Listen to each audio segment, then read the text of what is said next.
नमस्कार, सुप्रभात। स्वागत आप सभी का सब रंग कार्यक्रम में। मित्रों, एक बहुत ही प्यारा सा मैसेज मेरे एक मित्र ने भेजा, वो आपके साथ साझा करते हुए आज के सब रंग की शुरुआत कर रहा हूँ। उसने भेजा कि जब जीवन रूपी स्क्रीन लो बैटरी दिखाने लगती है और रिश्तेदार रूपी जो चार्जर हैं वो हमें नहीं मिलते, तो पावर बैंक ही काम आता है। और वो पावर बैंक है परमात्मा, ईश्वर। जब कोई और साथ नहीं देता, कोई और दिखाई नहीं देता और जब हमें चार्ज होने की आवश्यकता होती है, तो हमेशा वो साथ रहता है हमें चार्ज करने के लिए।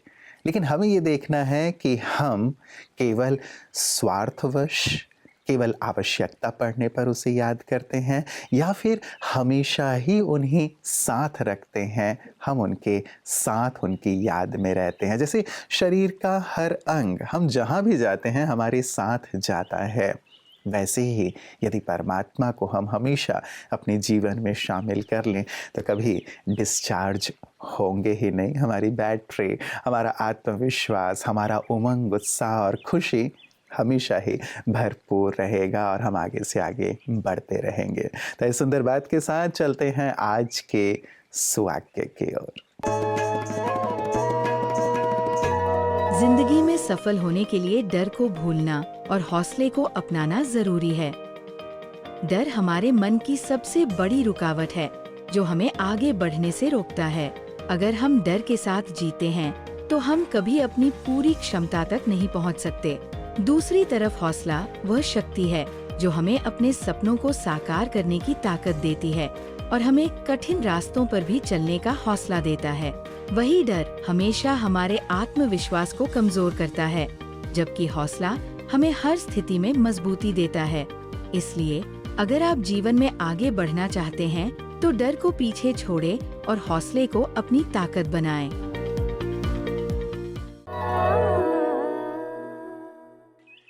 तो मित्रों, ईश्वर का संग सचमुच हमारे अंदर आशा और विश्वास जगाए रखता है, कभी भी हमें निराश नहीं होने देता। क्योंकि जब कभी जीवन में बातें और परिस्थितियां आती हैं तो वो पहला काम यही करती हैं कि हमारे मन में निराशा के भाव भरने लगती हैं। और ख़ास करके यदि कोई बड़ी बीमारी, कैंसर जैसी बीमारी यदि हमारे जीवन में आ जाए, हमारे किसी नज़दीक के संबंधी के जीवन में आ जाए, तो सचमुच निराशा घर करने लगती है। ईश्वर पर आस्था और विश्वास हमें बहुत बल देता है, वो तो हमें हमेशा रखना ही है, लेकिन साथ साथ ये भी ध्यान रखना है कि अपने जीवन को हम किस तरह से जिएं, क्या बदलाव लाएं। क्योंकि आजकल जीवन में कई ऐसी चीज़ें हमारी लाइफस्टाइल में शामिल हो गई हैं जो हमें घातक बीमारियों की ओर धकेल रही हैं। जब हम स्वास्थ्य कहते हैं तो ये सिर्फ मेरा स्वास्थ्य नहीं है, मेरे परिवार का भी स्वास्थ्य, मेरी सोसाइटी का स्वास्थ्य, मेरे देश का स्वास्थ्य, मैं तो ये कहूंगा कि सारे विश्व का स्वास्थ्य, क्योंकि हम एक दूसरों के साथ जुड़े हुए हैं। आपको ये आश्चर्य होगा ये जानकर के, ये थोड़ा जैसे क्या कहेंगे कि हंसी में कहा गया है, परंतु क्वांटम फिजिक्स में ये सत्य है। कहते हैं कि भी तितली लंदन में फड़फड़ाती है तो भारत में भूकंप आता है। आपको आश्चर्य होगा, परंतु क्वांटम फिजिक्स में जिसने ये कहा वह ये समझाना चाहते हैं कि हम एक दूसरे से बहुत ही इंटीमेटली जुड़े हुए हैं। हमारे विचार, हमारा व्यवहार, हमारा स्वास्थ्य, हमारा एनवायरनमेंट, ये सब कुछ जुड़ा हुआ है। तो इसलिए चलो हम स्वस्थ देश की बात करते पहले तो। भी मेरा भारत देश, और मैं कहूंगा कि भी मेरा देश स्वस्थ होना चाहिए। और जब मेरा देश स्वस्थ होना चाहिए तो मुझे अपने से शुरुआत करनी है। क्योंकि भारत में रहने वाले जो लोग हैं कि भी जब तक वह स्वस्थ नहीं होंगे तो मेरा देश कैसे स्वस्थ होगा। तो मुझे तो स्वस्थ होना ही होना है, परंतु जितना भी हो सके आप कहेंगे कि भाई हम तो बहुत कुछ ज्यादा नहीं कर सकते।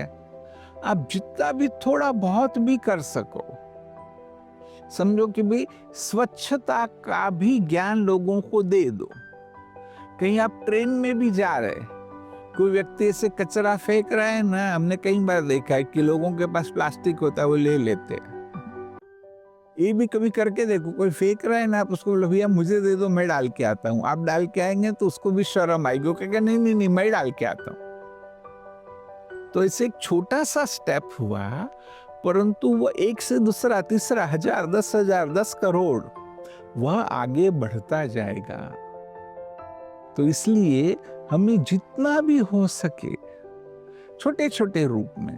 और एक बहुत बड़ी बात है कि मैं एक एनिमल लवर हूं और मैं चाहता हूं कि भाई बस एनिमल्स का आप ध्यान रखेंगे ना, देखो इतने अच्छे हैं, बात मत पूछो।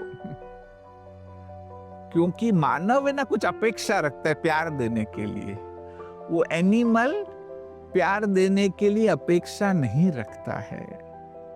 और आप थोड़ा ध्यान रखने लगो, क्योंकि एक पूरा एनवायरनमेंट है, वो हेल्दी होंगे तो हम भी अल्टीमेटली हेल्दी होने वाले हैं।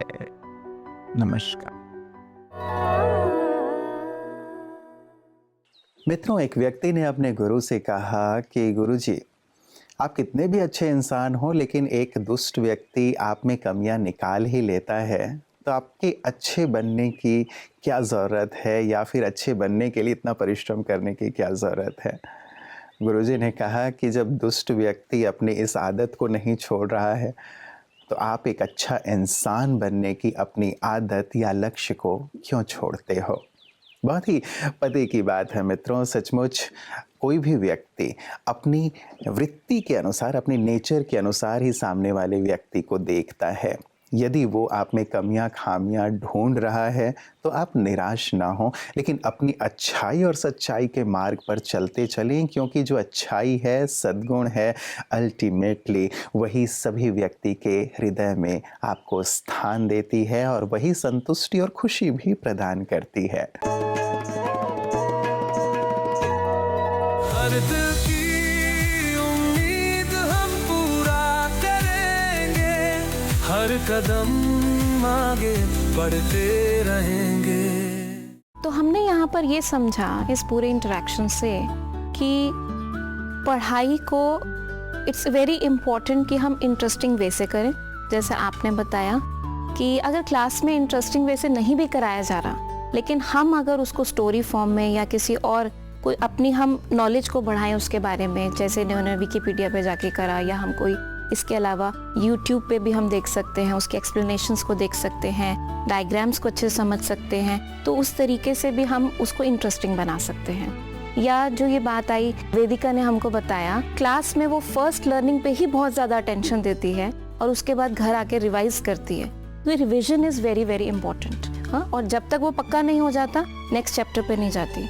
तो क्वेश्चन नहीं आता, उसको दोबारा से रिपीट करें जब तक वो हमको समझ में नहीं आए। और यहाँ पे एक और बात बहुत अच्छी निकल के आई कि अगर हम पूरे साल पढ़ें, ध्यान दें, हाँ, तो हम लास्ट में जो हम सोचते हैं कि चलो थोड़े सा एफर्ट करके आ तो गए, हमारे 70-80 नंबर आ गए, लेकिन हमारा पोटेंशियल उससे कहीं ज़्यादा है अगर हम राइट डायरेक्शन में उन एफर्ट्स को लगाएं।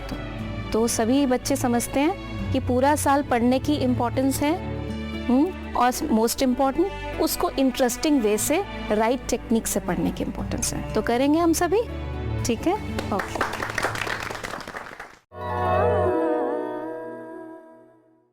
मित्रों, प्रार्थना में हम भगवान से बातें करते हैं, लेकिन मेडिटेशन में भगवान हमसे बात करते हैं। और यदि हम देखें तो सारे दिन या फिर जब कभी हम आरती करते हैं, भगवान के सामने बैठते हैं, तो हम अपनी बात ही उन्हें सुनाते रहते हैं, लेकिन भगवान हमसे क्या कहना चाहते हैं वो हम नहीं सुन पाते। इसके लिए मेडिटेशन बहुत ज़रूरी है, ताकि मन के तार ईश्वर से जुड़ जाएं और हम ये समझ पाएं कि वो हमें क्या देना चाहते हैं, क्या कहना चाहते हैं। इसके लिए ज़रूर आप मेडिटेशन के लिए वक्त निकालें कि कैसे हम उनसे जुड़ सकें, कैसे ये समझ पाएं कि वो हमें क्या देना चाहते हैं। भगवद गीता आत्मा को स्वच्छ करने के लिए परमात्मा द्वारा दिया गया अद्भुत ज्ञान संजीवनी है। जैसे पानी में धोने से शरीर या वस्त्र साफ होते हैं, इसी तरह आत्मा को धोने का या स्वच्छ करने का एकमात्र विधान ज्ञान है। वो ज्ञान जो स्वयं परमात्मा से प्रदत्त है। स्वयं परमात्मा मनुष्यात्मा को स्वच्छ बनाने के लिए सोच से, संकल्पों से, दृष्टि से, वाणी से, कर्म से शुद्धि लाने के लिए मनुष्यात्मा को परमात्मा द्वारा ज्ञान की प्राप्ति होती है। मनुष्य जब ज्ञानपूर्ण बन जाता है तो उसका जीवन ही योगी जीवन बन जाता है। इसीलिए कहते हैं, न ही ज्ञानेन सदृशम पवित्रम इह विद्यते तत्स्वयं योग संसिद्धः कालेनात्मनि विन्दति। इसलिए मनुष्यात्मा को ज्ञानी बनना जरूरी है। ज्ञान के समान चीज इस दुनिया में कुछ भी नहीं है और ज्ञान से ही मनुष्यात्मा संसिद्धि को प्राप्त कर सकता है। तो मानव जीवन कर्म ज्ञान युक्त हो, दृष्टि ज्ञान युक्त हो, संकल्प ज्ञान युक्त हो, अज्ञान अंधेरा अपने आप मिट जाएगा। अज्ञान माना दुख, अज्ञान माना अंधेरा, अज्ञान माना मनुष्यात्मा के जीवन की समस्याएं। उन सब से सुलझने का, बाहर निकलने का सही तरीका है ज्ञान युक्त बनो। जब ज्ञान युक्त बनेंगे, मनुष्यात्मा हर कर्म ज्ञान योग के अनुकूल करता रहेगा। मित्रों, जब परिस्थितियां विपरीत होती हैं तो व्यक्ति का प्रभाव या पैसा काम नहीं आता, बल्कि उसका स्वभाव और संबंध काम आते हैं। और देखा ये गया है कि जब व्यक्ति का प्रभाव ज़्यादा होता है, पैसे ज़्यादा होते हैं, तो वो अपने स्वभाव को ही बिगाड़ लेता है, संबंध को ही बिगाड़ लेता है।